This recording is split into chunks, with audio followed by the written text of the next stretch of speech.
کسی سے کوئی چیز لیتے ہیں تو پوری پوری لیتے ہیں، اپنا حق تو پورا پورا لینا چاہتے ہیں، لیکن جب کسی کو کچھ دیں تو کم کر کے دیں۔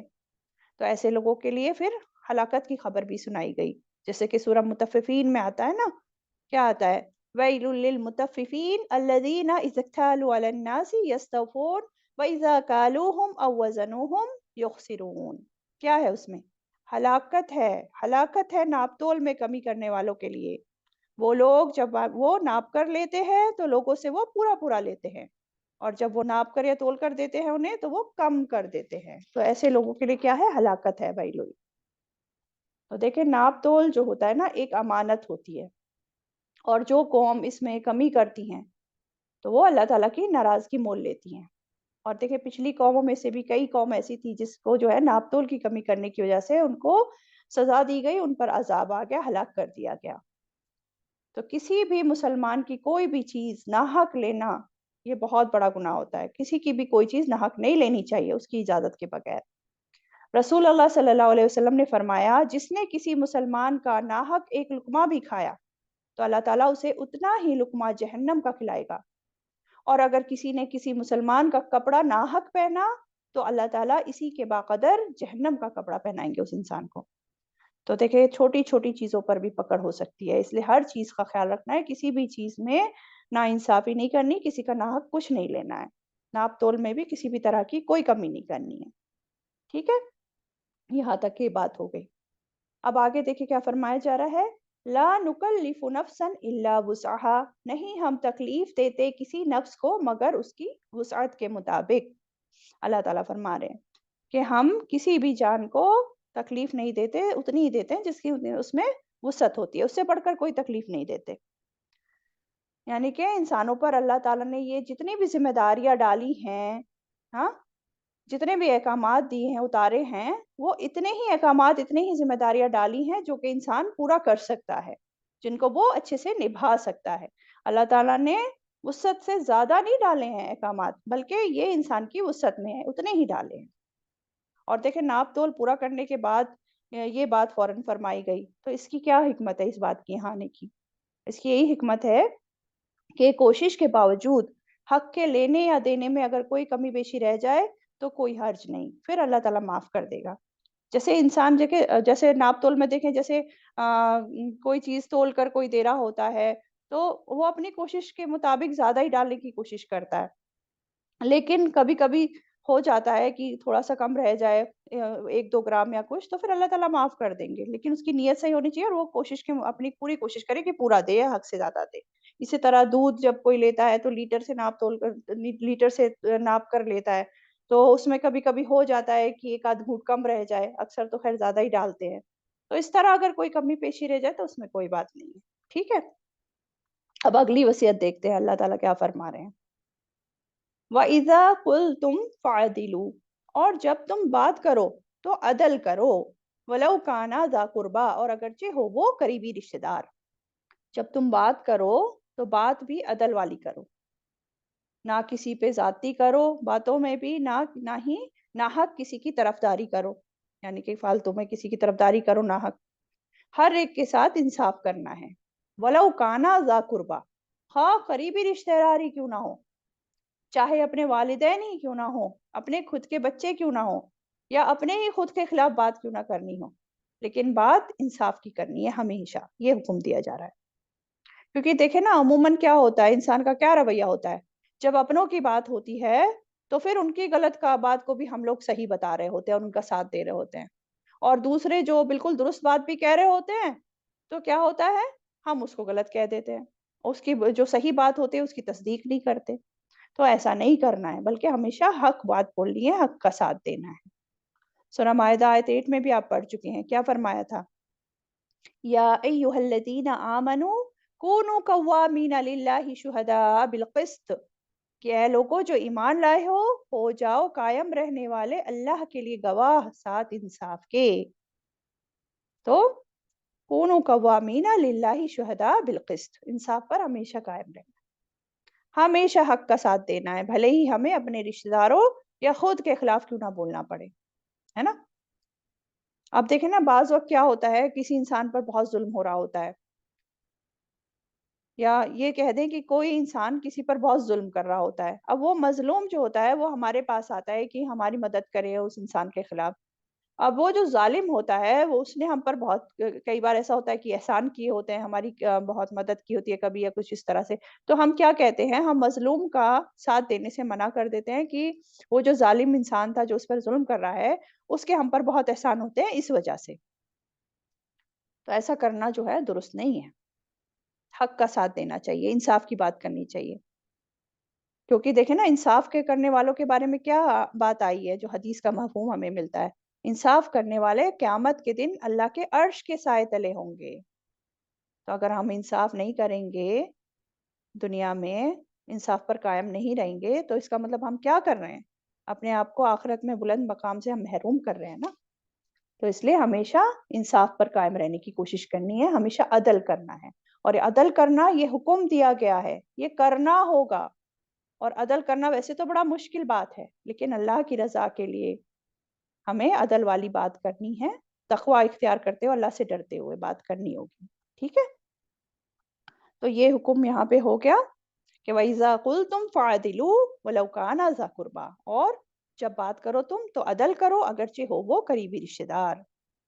پھر اگلا دیکھیں اگلا حکم کیا ہے، وَبِعَهْدِ اللَّهِ أَوْفُوا، اور عہد کو اللہ کے پورا کرو، یہ اگلی وصیت۔ یعنی جو بھی اللہ تعالیٰ نے احکامات دیے ہیں عبادات کے معاملے میں یا دنیاوی معاملات کے معاملے میں، ان سب کو پورا کرنے والے بن جاؤ، قرآن اور سنت کی پیروی کرو بیسیکلی۔ عہد اللہ، تو عہد اللہ میں کیا کیا آ جاتے ہیں، اللہ کے عہد پورا کرو، اللہ کے عہد، وہ سارے عہد اس میں شامل ہیں جو کہ بندے اور اللہ تعالیٰ کے درمیان ہوتے ہیں۔ دنیا میں آنے سے پہلے بھی انسان نے عہد کیا تھا اللہ تعالیٰ سے، کیا عہد کیا تھا کہ وہ صرف ایک ہی اللہ کی جو ہے عبادت کرے گا، صرف ایک ہی اللہ کو اپنا رب مانے گا اور شیطان کی عبادت نہیں کرے گا۔ یہ دنیا میں آنے سے پہلے عہد کیا تھا، یہ بھی عہد پورا کرنا ہے اب جب دنیا میں آ گئے۔ اور دنیا میں جو انسان عہد کرتا ہے، جیسے دوسرے انسانوں سے کچھ عہد اور وعدے کرتا ہے، اللہ کو گواہ بناتے ہوئے معاہدے کرتا ہے، تو وہ بھی پورا کرنا لازم ہے، ٹھیک ہے؟ اور اسی طرح جو لوگ جو ہیں کچھ عہد ایسے کرتے ہیں کہ اللہ کی خاطر جیسے جائز نظر مانگ لیتے ہیں، تو وہ جائز نظر بھی پوری کرنی ہے، تو یہ سب عہد اللہ میں آ جاتا ہے، تو یہی بات کہی جا رہی ہے وَبِعَهْدِ اللَّهِ أَوْفُوا، اور عہد کو اللہ کے پورا کرو۔ ذَلِكُمْ وَصَّاكُمْ بِهِ لَعَلَّكُمْ تَذَكَّرُونَ، یہ وہ ہے، اس نے تاکید کی ہے تمہیں جس کی تاکہ تم نصیحت پکڑو۔ تو یہ ساری جو باتیں ہیں، یہ ساری وصیتیں، یہ تاکیدی حکم، یہ اللہ تعالیٰ نے تمہیں نصیحت کی ہیں، یہ اللہ تعالیٰ نے تمہیں تاکیدیں دی ہیں تاکہ تم تذکرون تاکہ تم نصیحت پکڑو، اور تذکرون کے معنی میں یاد دہانی بھی آ جاتا ہے، کیا کہ تمہیں یاد دہانی ہو جائے، وہ جو بھول چکے ہو پھر سے تمہیں یاد آ جائے اور تم پھر سے صحیح راستہ پکڑ لو، یہ سارے احکام کو فالو کرنے لگو۔ تو یہ ساری باتیں اللہ تعالیٰ کی طرف سے تاکیدی حکم، تاکہ انسان نصیحت پکڑ لے، اور جو وہ پہلے غلط کام کر رہا تھا تو ان غلط کاموں کو چھوڑ دے اور اللہ کا تعالیٰ کے احکامات کو پورا کر لے۔ لعلکم تذکرون، یہ آیت یہاں پر مکمل ہوئی، آیت 152۔ تو یہ سارے جو ہیں اللہ تعالیٰ کی حرام کردہ چیزیں جس میں یہاں پہ ساری چیزیں بتا دی گئیں۔ الحمدللہ، آگے بڑھتے ہیں، پھر آیت 153 پر آ جائیے۔ وَأَنَّ هَذَا صِرَاطِي مُسْتَقِيمًا فَاتَّبِعُوهُ،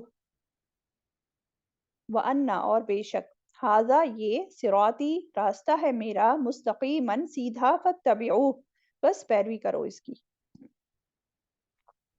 وَلَا تَتَّبِعُوا اور نہ تم پیروی کرو، السُّبُلَ راستوں کی، فَتَفَرَّقَ بِکُم بس وہ جدا کر دیں گے تمہیں، عن سبیلی اس کے راستے سے۔ ذالکم وصاکم، یہ ہے اس نے تاکید کی ہے تمہیں، بھی جس کی، لعلکم تتقون تاکہ تم تقوی اختیار کرو۔ اب دیکھیں اللہ تعالیٰ نے پیچھے بڑے بڑے بنیادی احکامات کو واضح کر کے بتا دیا سب کو، اب اللہ تعالیٰ فرما رہے ہیں وَأَنَّ هَذَا صِرَاطِي مُسْتَقِيمًا فَاتَّبِعُوهُ، کہ اور بے شک یہ راستہ ہے میرا، یہ جو شریعت دے دی گئی یہ میرا راستہ ہے، اور کیسا راستہ ہے، مستقیماً سیدھا، فَاتَّبِعُوهُ بس پیروی کرو اس کی، اسی راستے کی پیروی کرو۔ اور جو ہم سورہ فاتحہ پڑھتے ہیں نماز میں، اللہ سے دعا مانگتے ہیں اہدنا الصراط المستقیم، تو یہ وہی صراط مستقیم سیدھا راستہ ہے، جو اللہ نے بتا دیا. دین اسلام کا راستہ جو ہے نا وہی سیدھا راستہ ہے. اور اس راستے پر چلنے کے لیے دیکھیں پھر ہم دعا بھی مانگتے ہیں اللہ تعالیٰ سے, اور دعا کے ساتھ ساتھ اللہ پر توکل بھی ضروری ہے, تبھی اس راستے پر ہم استقامت کے ساتھ چل سکیں گے, ہے نا.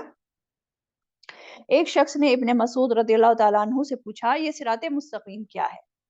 تو انہوں نے فرمایا یہ وہ راستہ ہے جس کے ایک کنارے پر رسول اللہ صلی اللہ علیہ وسلم نے ہمیں چھوڑا اور دوسرا کنارہ جنت میں ہے, اور اس کے دائیں جانب اور اس کے بائیں جانب پگڈنڈیاں ہیں, اور کچھ لوگ ایسے ہیں جو وہاں سے گزرنے والوں کو دعوت دیتے ہیں. جس نے ان پگڈنڈیوں کو اختیار کر لیا تو اسے وہ جہنم میں لے جائیں گی, اور جو صراط مستقیم پر چلتا رہے وہ اسے جنت میں پہنچا دے گا. پھر حضرت مسعود رضی اللہ تعالیٰ عنہ نے اسی موقع پر جو ہے اسی آیت کی تلاوت کی کہ ہاں وَأَنَّ هَذَا صِرَاطِي مُسْتَقِيمًا فَاتَّبِعُوهُ. ٹھیک, آگے کیا فرمایا؟ وَلَا تَتَّبِعُوا السُّبُلَ, اور نہ تم پیروی کرو راستوں کی, فَتَفَرَّقَ بِكُمْ عَنْ سَبِيلِهِ, بس وہ جدا کر دیں گے تمہیں اس کے راستے سے. یعنی کہ صرف جو راستہ اللہ تعالیٰ نے بتایا ہے صرف اسی پر چلو, اس سے ہٹ کر ادھر ادھر دوسرے راستوں کی طرف مت چلے جاؤ, ورنہ کیا ہوگا, ورنہ وہ تمہیں جدا کر دیں گے اس کے راستے سے, اللہ تعالیٰ کے راستے سے. ورنہ وہ راستے پہ چلے گئے تو تمہیں اللہ تعالیٰ کے سیدھے راستے سے الگ ہٹا دیں گے. یہ جو بات آ رہی نا یہ السبلا, راستوں کی, سبل, تو اللہ تعالیٰ کا راستہ تو بس ایک ہی سیدھا راستہ ہے, سبیل ہے, ایک راستہ ہے. اور یہ جو سبل ہیں دوسرے راستے, یہ کون سے راستے ہیں؟ جو بھٹکانے والے راستے ہیں, یہ ہیں خواہشات کے راستے, بدعات کے راستے, شرک کے راستے, کفر کے راستے. تو ان راستوں کی طرف نہیں جانا ہے. اب اس کی وضاحت میں آپ صلی اللہ علیہ وسلم کی ایک حدیث ہمیں اس کا مفہوم میں بتاتی ہوں. ایک بار آپ صلی اللہ علیہ وسلم نے ایک لکیر کھینچی زمین پر اور فرمایا کہ یہ اللہ کا سیدھا راستہ ہے. پھر اس کے دائیں بائیں جو ہیں کچھ لکیریں اور کھینچی اور فرمایا یہ دوسرے مختلف راستے ہیں. فرمایا ہر راستے کے اوپر شیطان بیٹھا ہے جو ان راستوں کی طرف بلا رہا ہے. یہ جو سبل ہے نا, جو دوسرے راستے ہیں جو مین راستے سے ہٹ کر ہے. اور پھر آپ نے اسی آیت کی تلاوت فرمائی. تو اللہ تعالیٰ کا راستہ تو ایک ہی راستہ ہے جو سیدھا ہے, صراط مستقیم ہے. اس سے ہٹ کر جو ہیں وہ سب پھر کیا ہیں؟ سبل ہیں, جو کہ شیطان کے راستے ہیں. اس کی وضاحت ایک اور حدیث سے بھی ہمیں معلوم پڑتی ہے, جو کہ حضرت نواز بن سمعان کی روایت ہے کہ آپ رسول اللہ صلی اللہ علیہ وسلم نے فرمایا, کیا فرمایا کہ اللہ تعالیٰ نے صراط مستقیم کی مثال اس طرح بیان کی ہے جیسے راستے کے دونوں طرف دو دیواریں ہوں اور ان دونوں دیواروں میں کھلے ہوئے دروازے ہوں اور دروازوں پر لٹکتے ہوئے پردے ہوں. راستے کے دروازوں پر ایک دعوت دینے والا یہ دعوت دے رہا ہے کہ اے لوگوں آؤ اور سب کے سب صراط مستقیم میں داخل ہو جاؤ اور الگ الگ راستے اختیار نہ کرو. اور ایک دعوت دینے والا راستے کے درمیان سے بھی دعوت دیتا ہے. جب کوئی انسان ان میں سے کسی دروازے کو کھولنے کا ارادہ کرتا ہے تو وہ کہتا ہے ہائے تجھ پر افسوس, اسے نہ کھولو کیونکہ اگر تم نے اسے کھولا تو اس میں داخل ہو جاؤ گے. پھر آپ صلی اللہ علیہ وسلم نے اس مثال کی وضاحت کرتے ہوئے فرمایا, کیا وضاحت کی آپ صلی اللہ علیہ وسلم نے, کہ دو دیواروں سے مراد اللہ تعالیٰ کی مقرر کردہ حدود ہیں. کھلے ہوئے دروازوں سے مراد وہ امور ہیں جنہیں اللہ تعالیٰ نے حرام قرار دیا ہے. اور راستے کے کناروں پر دائی سے مراد کتاب اللہ ہے, اور راستے کے اوپر جو دعوت دینے والا ہے اس سے مراد وہ وائز ہے جو ہر مسلمان کے دل میں ہوتا ہے. اور یہ روایت ترمذی اور نسائی کی ہے. ٹھیک ہے, تو یہ ہمیں وضاحت ہو گئی صراط مستقیم کی اور اس سے الگ مختلف راستوں کی. تو اب اس میں دیکھیں نا کیا بتایا جا رہا ہے کہ بس پیروی کرو اس کی, جو سیدھا راستہ ہے جو اللہ تعالیٰ کا راستہ ہے اس کی, اور نہ تم پیروی کرو راستوں کی, بس وہ جدا کر دیں گے تمہیں اس کے راستے سے. ٹھیک ہے, تو یہ اگر تم نے دوسرے راستے اپنائے تو وہ تم کو مین راستے سے, سیدھے راستے سے ہٹا دیں گے. اور آپ صلی اللہ علیہ وسلم نے فرمایا, صحابہ کو مخاطب کرتے ہوئے آپ صلی اللہ علیہ وسلم نے ایک بار فرمایا تھا کہ تم میں سے جو لوگ بھی لمبی زندگی پائیں گے تو بہت بڑے اختلافات دیکھیں گے, یعنی کہ دین میں اختلافات دیکھیں گے. اور انہیں اختلافات کی پھر بات کرتے ہوئے رسول اللہ صلی اللہ علیہ وسلم نے فرمایا کہ میری امت کے 73 فرقے ہوں گے. 73 میری امت کے, سوچے جو اللہ رسول کو ماننے کا دعویٰ کرتے ہیں نا, جو مسلمان ہیں, اس کی بات ہو رہی ہے کہ میری امت کے 73 فرقے ہوں گے. اور ان 73 میں سے سبھی جہنمی ہوں گے سوائے ایک کے۔ وہ ایک کون سا؟ وہ جو میرے اور صحابہ کے راستے پر ہیں، سوائے اس کے باقی سب 72 فرقے جہنم۔ اور سوچے یہ مسلمان ہیں جو اپنے آپ کو مسلمان کہتے ہیں، اللہ آپ صلی اللہ علیہ وسلم کی امت کہلاتے ہیں، ان میں سے جو ہیں 72 جہنمی اور ایک جنت میں، جو کہ کون ہے جنت والا؟ جو آپ صلی اللہ علیہ وسلم اور صحابہ کے راستے پر ہے، صرف وہ۔ تو کیا بات سمجھ آئی؟